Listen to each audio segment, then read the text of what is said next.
مجھے سب سے افسوس کیا ہے کہ ان کے پیچھے پاکستان کے وہ لوگ ہیں جو اپنے آپ کو نیوٹرل کہتے ہیں، اور میں ان کو یہ کہنا چاہتا ہوں کہ کیا آپ کو نظر نہیں آ رہا کہ قوم ان کی وجہ سے آپ کے خلاف ہوتی جا رہی ہے؟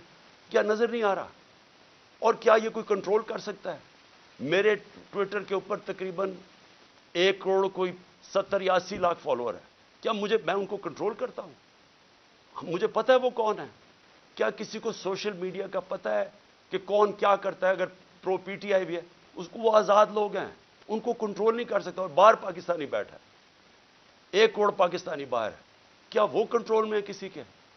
تو بجائے یہ کریں کہ ہمیں ڈنڈے مار کے لوگوں کو بھیڑ بکریوں کی طرح لائن پہ لگانے کے لیے، آپ کو چاہیے پوچھیں کہ کیوں تنقید کر رہے ہیں. تنقید ایک معاشرے میں جب آپ ختم کرتے ہیں معاشرہ مر جاتا ہے. معاشرے چلتے ہیں جب ایک معاشرے کے اندر اجازت. جمہوریت کا مطلب کیا ہے؟ جمہوریت کے اندر تنقید ہوتی ہے، ڈکٹیٹرشپ میں نہیں تنقید ہوتی. ڈکٹیٹرشپ کا حال دیکھ لیں. جو ڈکٹیٹرشپ فرینکو نے لے کے آیا اسپین میں، تو سارا اسپین پیچھے رہ گیا، سارا ویسٹرن یورپ آگے نکل گیا. ڈکٹیٹرشپس اگر اتنی اچھی ہوتی ہیں تو آج یہ ساری دنیا کی جمہوریت خوشحال نہ ہوتی، کیونکہ وہاں تنقید ہوتی ہے. تنقید سے آپ اپنے آپ کو ریفارم کرتے ہیں، آپ اپنی اصلاح کرتے ہیں. تو بجائے اپنی اصلاح کرنے کے کہ آپ کیا غلط کر رہے ہیں، آپ کو نظر آ رہا ہے کہ ساری قوم کدھر کھڑی ہو گئی جا کے، آپ کو پتہ چل رہا ہے، ہر جگہ آپ کو نظر آ رہا ہے. یہ جو مینار پاکستان میں کیا کیا، وہ پولیس سے پوچھیں جی یہ کیا کریں گے، جی اوپر سے حکم ہے. جدھر ہم پوچھتے ہیں کہتے ہیں جی پیچھے سے ہمیں حکم آیا ہے.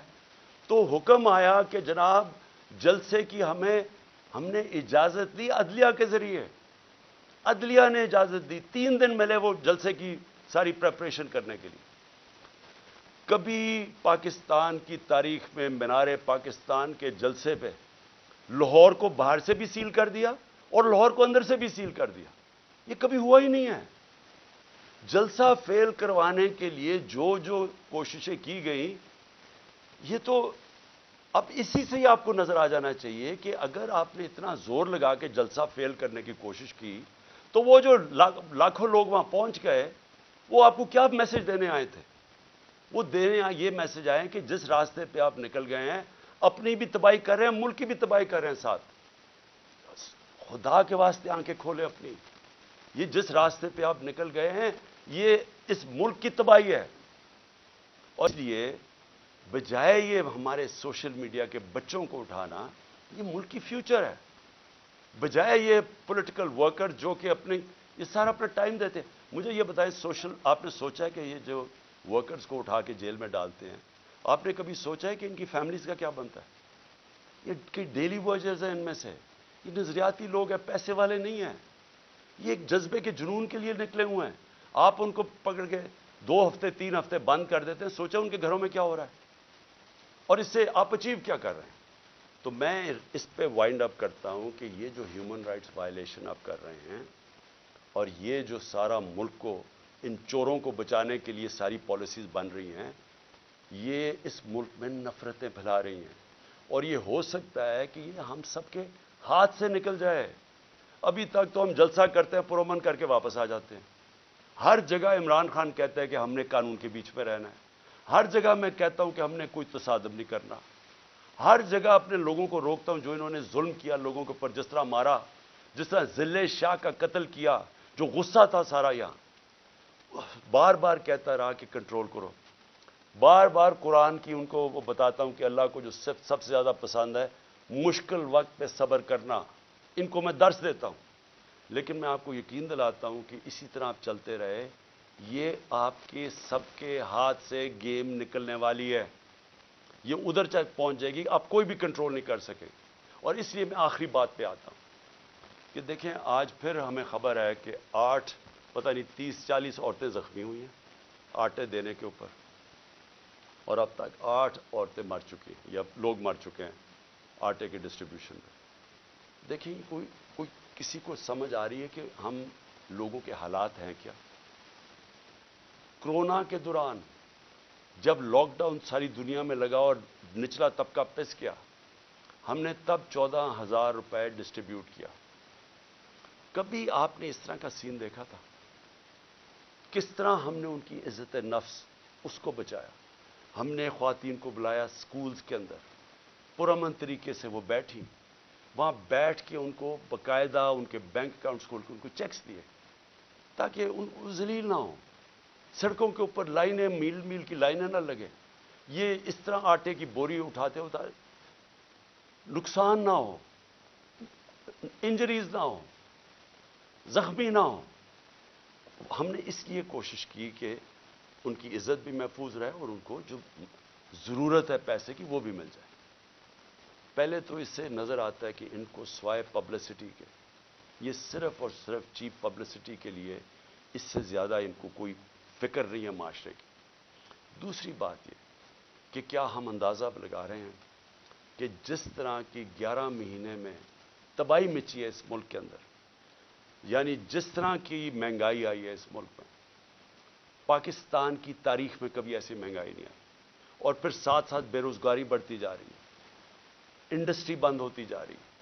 جو آگے حالات ہیں وہ مزید اور بگڑتے جا رہے ہیں. آگے IMF کا سمجھوتا ہونے نہیں لگا. وہ ہونے اس لیے نہیں لگا کہ اگر ان کی کنڈیشنز مانتے ہیں تو ان کو پتا ہے کہ آگے مہنگائی اتنی زیادہ ہے, یہ عوام برداشت نہیں کرے گی. کنڈیشنز نہیں مانتے, ملک ڈیفالٹ کی طرف جا رہے ہیں. دونوں طرف پھنس گئے ہیں جا کے. اور کیا سب کو یہ سمجھ آ رہی ہے کہ ان کے پاس کوئی جواب نہیں ہے اس کا, ان کے پاس کوئی حل ہی نہیں ہے, کوئی روڈ میپ ہی نہیں ہے. اور یہ مزید جو معاملہ بگڑے گا, اور یہ جو لوگوں کے جو ہمارا عام کم از کم 10 کروڑ پاکستانی ہیں جن کی اس وقت زندگیاں مشکل میں پڑتی جا رہی ہیں, جو سب سے نچلا طبقہ ہے, تو کیا اندازہ ہے کہ یہ کیسے گزارا ہوگا, آگے کیا ہمارے پاس راستہ کیا ہے اس سے نکلنے کا. تو میں اس لیے آخر میں اپنی ساری قوم کو کہتا ہوں کہ دیکھیں, ایسا وقت ہے کہ ہم سب کو اپنی آواز بلند کرنی ہے. میں کبھی اپنی قوم کو نہیں کہوں گا کہ آپ نے کسی قسم کا تصادم کرنا, لیکن اس وقت آپ نے اپنی آواز بلند کرنی ہے. جو ظلم ہو رہا ہے, یہ جو لوگوں کو اٹھا رہے ہیں, اس کے لیے میں اپنے وکلا کو کہتا ہوں کہ اگر وکیلوں کو اٹھا رہے ہیں, ان کو کام نہیں کرنے دے رہے, میرے جو وکیل ہیں ان کے اوپر پریشر ڈالا ہوا ہے. اگر وکیل کام نہیں کر سکتے, اور پھر میڈیا کو میں کہہ رہا ہوں کہ سوشل میڈیا یا میڈیا سے جو کیا ہے, جو انہوں نے ارشد شریف اور ان سب لوگوں سے کیا ہے, اگر میڈیا والے لوگ اپنا کام نہیں کر سکتے, اگر میڈیا ہاؤسز جس طرح بول کو بند کر دیتے ہیں, جب ہماری عمران خان کی کوریج نہیں آئی تو کیا فرق پڑتا, سوشل میڈیا پہ آ جاتی ہے. لیکن آپ میڈیا ہاؤسز کے اوپر یہ جو فریڈم آف ایکسپریشن کے اوپر کر رہے ہیں, کیوں نہیں ہے کہ میڈیا اور جرنلسٹ اس کے اوپر اپنی آواز کیوں نہیں بلند کر رہے؟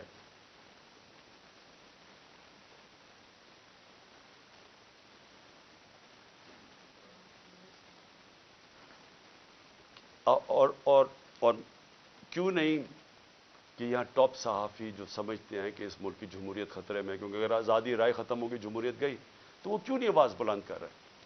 اور میں وکلا کو آخر میں کہتا ہوں کہ کل ایک بہت تکڑی سپریم کورٹ بار کے اندر لائرز کنونشن ہے. اس کے اندر وکلا کو کہہ رہا ہوں کہ پوری طرح اس میں شرکت کریں, کیونکہ یہ جو تقسیم کرنے جا رہے ہیں سپریم کورٹ کو, اس کے لیے پاکستان کے وکلا کو اس وقت سٹینڈ لینا چاہیے, کیونکہ آپ کا کام رول آف لا ہے.